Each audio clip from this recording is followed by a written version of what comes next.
നിലമ്പൂരിൽ ജയിച്ചു കഴിഞ്ഞാൽ അടുത്ത നിയമസഭാ തെരഞ്ഞെടുപ്പിൽ UDF അധികാരത്തിൽ വരും.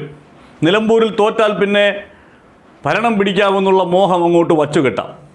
ഈ നിലമ്പൂർ ഉപതെരഞ്ഞെടുപ്പ് പ്രഖ്യാപിച്ച ഘട്ടം മുതൽ ഇപ്പോൾ വരെയും UDF കേന്ദ്രങ്ങളിൽ വളരെ സജീവമായി നടക്കുന്ന ചർച്ചകളുടെ ഒരു കാതൽ അങ്ങനെയാണ്. യഥാർത്ഥത്തിൽ നിലമ്പൂരിൽ UDF തോറ്റാൽ പിന്നെ UDFൻ്റെ കട്ടയും പടവും മടങ്ങി എന്നുള്ള കാര്യത്തിൽ സംശയമില്ല. ഈ പറയുന്ന ലീഗ് പോലും പിന്നെ കൂടെ ഉണ്ടാകുമോ എന്നുള്ള കാര്യത്തിൽ ഒരു ഉറപ്പുമില്ല. പക്ഷെ നിലമ്പൂരിൽ UDF ജയിച്ചാൽ അത് കേരളം പിടിക്കാനുള്ള വലിയ സന്ദേശമായി മാറും എന്ന് കരുതാവുന്ന ഒരു സാഹചര്യം കേരളത്തിൻ്റെ രാഷ്ട്രീയ മണ്ഡലത്തിലില്ല. അത് പച്ചയായ ഒരു യാഥാർത്ഥ്യം. UDF നേതൃത്വം ഏതൊക്കെ തരത്തിൽ പറഞ്ഞാലും ജനങ്ങൾക്ക് വിശ്വസനീയമായ രീതിയിൽ UDFനെ ജയിപ്പിക്കാം എന്ന് തോന്നാവുന്ന തരത്തിൽ ആ സംഘടനാ സംവിധാനം മാറിയിട്ടില്ല എന്ന ഒരു യാഥാർത്ഥ്യം നമ്മുടെ മുന്നിലുണ്ട്. ഇപ്പം നിലമ്പൂർ ഒരു പ്രോ UDF മണ്ഡലമാണ്. കഴിഞ്ഞ 2 തവണ അവരുടെ അനൈക്യം മൂലം അവർക്ക് നഷ്ടപ്പെട്ടു പോയ മണ്ഡലമാണ്.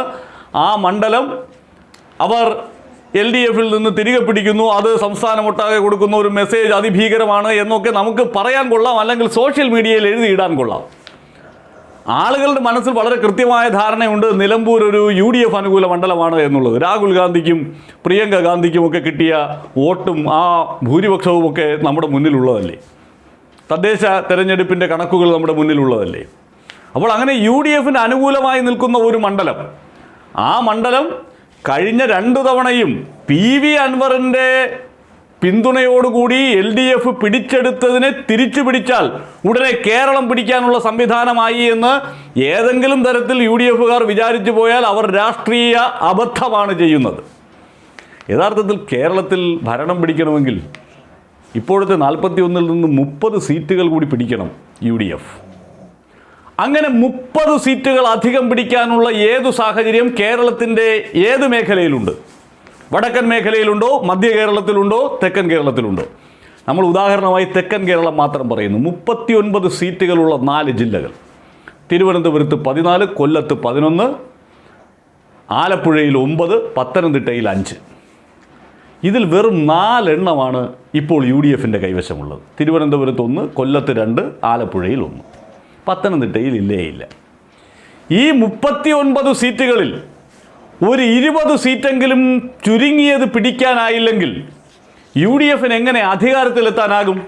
ആ കണക്കിനെ കുറിച്ച് ചിന്തിച്ചിട്ടുണ്ടോ? വടക്കൻ കേരളത്തിൽ എന്തായാലും UDFന് അനുകൂലമായ കൊടുങ്കാറ്റടിക്കില്ല. മധ്യ കേരളത്തിൽ കോൺഗ്രസ്സിന് UDFന് നേടാനാകുന്നതിൻ്റെ പരമാവധി കഴിഞ്ഞ തെരഞ്ഞെടുപ്പിൽ നേടിയിട്ടുണ്ട്. ഒരുപക്ഷെ ഒരു 3-4 സീറ്റുകൾ എറണാകുളത്ത് കഴിഞ്ഞ തവണ നഷ്ടമായ ഏതെങ്കിലും സീറ്റ് തിരികെ പിടിക്കുന്നു എന്ന് കരുതാം. തൃശ്ശൂരിൽ ചിലപ്പോൾ 1 സീറ്റോ 2 സീറ്റോ തിരികെ പിടിക്കുന്നു എന്ന് കരുതാം. അതിനപ്പുറത്ത് അവിടെയും ഒരു കൊടുങ്കാറ്റടിക്കാനുള്ള സാധ്യതയില്ല. മലപ്പുറത്തൊക്കെ കിട്ടാവുന്നതിൻ്റെ പരമാവധി കഴിഞ്ഞ തെരഞ്ഞെടുപ്പിലും കിട്ടിയതാണ്. അതെല്ലാം കൂടി ചേർത്തിട്ടാണ് ഈ 41 ആയത്. അപ്പോൾ തെക്കൻ കേരളത്തിലാണ് സീറ്റുകളുടെ എണ്ണം കൂടേണ്ടത്. ഈ കോട്ടയത്ത് വരുമ്പോൾ കോട്ടയത്ത് കഴിഞ്ഞ തവണ നഷ്ടപ്പെട്ടു പോയ 4 സീറ്റുകളിൽ 2 എണ്ണം കൂടി പിടിക്കും എന്ന് കരുതാം. അപ്പോഴും ഈ 39 സീറ്റുകളിൽ 35 എണ്ണം LDFൻ്റെ കയ്യിലിരിക്കുന്നതിൽ ഒരു 15 എണ്ണം ഇവർക്ക് അധികമായി പിടിച്ചെടുക്കാനാകുമോ എന്നുള്ളതാണ് വലിയ ചോദ്യം.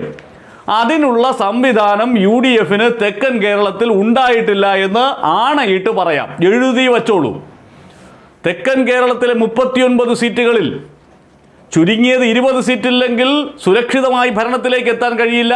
എങ്കിൽ പോലും മറ്റ് മലബാർ മേഖലയിലൊക്കെ ഒരു ക്ലീൻ സ്വീപ്പ് നടത്തുന്ന സാഹചര്യത്തിലേക്ക് UDF എത്തുമ്പോൾ ഇവിടെ ഒരു 15 സീറ്റ് കിട്ടിയാലും മതി. പക്ഷേ ഈ 4 എന്നുള്ള നിലവിലെ സീറ്റിൻ്റെ എണ്ണം 11 എണ്ണം കൂടി കൂട്ടി 15 ആക്കാൻ UDF സംവിധാനത്തിന് സാധിക്കുന്ന ഒരു സാഹചര്യം ഉണ്ടോ? ഇല്ല. തിരുവനന്തപുരം ജില്ലയിലെ 14 സീറ്റുകളിൽ 13 എണ്ണവും LDFൻ്റെ കയ്യിലാണ്. നിലവിലെ സീറ്റ്, അതായത് കോവളം M. വിൻസെൻറ്റിലൂടെ അത് നിലനിർത്താൻ സാധിക്കും എന്നതിനപ്പുറത്ത് തിരുവനന്തപുരം ജില്ലയിൽ തന്നെ UDFന് ജയിക്കാവുന്ന അവസ്ഥയുള്ള എത്ര സീറ്റുകളുണ്ട്? വിരലിൽ എണ്ണാവുന്നതാണ്, 1 or 2. അതുപോലും സ്ഥാനാർത്ഥികളെ ആശ്രയിച്ചിരിക്കും. ഇടതുപക്ഷത്തിൻ്റെ കൂടി സ്ഥാനാർത്ഥികളെ ആശ്രയിച്ചിരിക്കും. സിറ്റിംഗ് MLA മാർ അവിടെയൊക്കെ മത്സരിക്കുന്ന ഒരു അവസ്ഥ ഉണ്ടായാൽ, ഈ ടേം നിബന്ധന LDF എടുത്ത് കളയുന്ന ഒരു സാഹചര്യം ഉണ്ടായാൽ ഒരു ഫൈറ്റിന് പോലും സാധ്യതയില്ലാതെ പരാജയപ്പെടുന്ന സാഹചര്യം ഉണ്ടാകും. സംഘടനാ സംവിധാനം അത്രയ്ക്ക് വീക്കായി നിൽക്കുന്ന 3-4 ജില്ലകൾ. ഈ ആലപ്പുഴയുടെ കാര്യമെടുത്താലും അധികമായി ഏത് സീറ്റ് പിടിച്ചെടുക്കാൻ സാധിക്കും? രമേശ് ചെന്നിത്തലയുടെ ഹരിപ്പാട് പോലും ഒരുപക്ഷെ ഒരു ബലാബലത്തിലേക്ക് മാറാനുള്ള സാധ്യതയുണ്ട്. BJP ആലപ്പുഴയിൽ ശക്തി പ്രാപിക്കുന്നുണ്ട് എന്നുള്ള യാഥാർത്ഥ്യം കൂടി കോൺഗ്രസ് നേതൃത്വം കണക്കിലെടുക്കണം. അപ്പോൾ അതാണ് പറഞ്ഞത്, നിലമ്പൂരിൽ തോറ്റുപോയിരുന്നെങ്കിൽ കട്ടയംപുടവും മടങ്ങി എന്നുള്ള കാര്യത്തിൽ സംശയമില്ല. നിലമ്പൂരിൽ ജയിക്കുകയാണെങ്കിൽ അത് CPM-നെ അധികാരത്തിൽ നിന്ന് പുറത്താക്കാനുള്ള സന്ദേശമാണ് എന്ന തരത്തിൽ വെറുതെ പറഞ്ഞുകൊണ്ട് നടക്കാനേ സാധിക്കൂ. ഗ്രൗണ്ടിൽ പണിയെടുക്കാതെ ജയിക്കാനാകില്ല. അങ്ങനെ ഗ്രൗണ്ടിൽ പണിയെടുത്തതിൻ്റെ ഒരു ലക്ഷണവും ഈ ഒരു വർഷത്തിൻ്റെ മാത്രം ഗ്യാപ്പിൽ നിൽക്കുന്ന ഒരു സാഹചര്യത്തിൽ തെക്കൻ കേരളത്തിൽ കാണാനില്ല. ആ 39 സീറ്റുകളിൽ ഉള്ള സീറ്റ് നിലനിർത്താൻ സാധിക്കുമോ എന്നുള്ളതായിരിക്കും ഒരുപക്ഷെ ഇങ്ങനെ പോയാൽ UDF-ന്റെ വലിയ വെല്ലുവിളി. നിലമ്പൂരിൽ 3 പ്രധാന മുന്നണികളുടെയും സ്വതന്ത്രൻ PV അൻവറിൻ്റെയും പ്രവർത്തകർ നൽകിയിട്ടുള്ള ബൂത്തുതല കണക്കുകൾ കൂടുതൽ കൃത്യതയോടെ നമ്മുടെ മുന്നിലേക്ക് എത്തിയിട്ടുണ്ട്.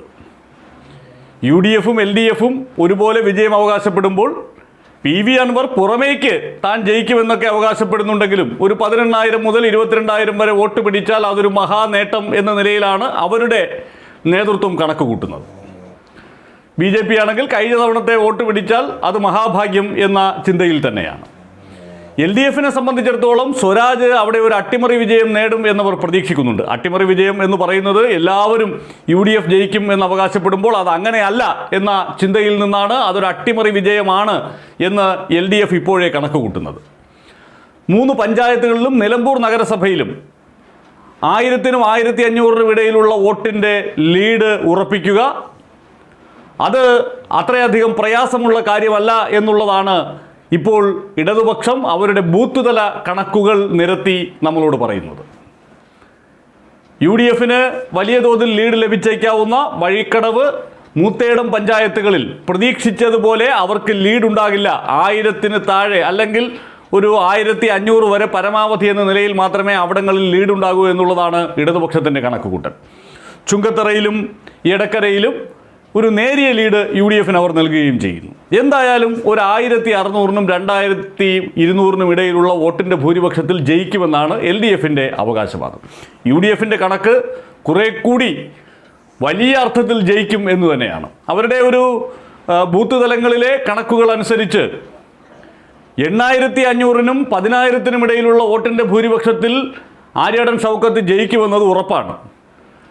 പക്ഷേ സർക്കാരിനെതിരായിട്ടുള്ള വികാരം ഒരു തരംഗമായി പ്രതിഫലിച്ചിട്ടുണ്ടെങ്കിൽ അത് 15,000-ന് മുകളിലേക്ക് പോകുമെന്ന് അവർ കണക്ക് കൂട്ടുന്നു.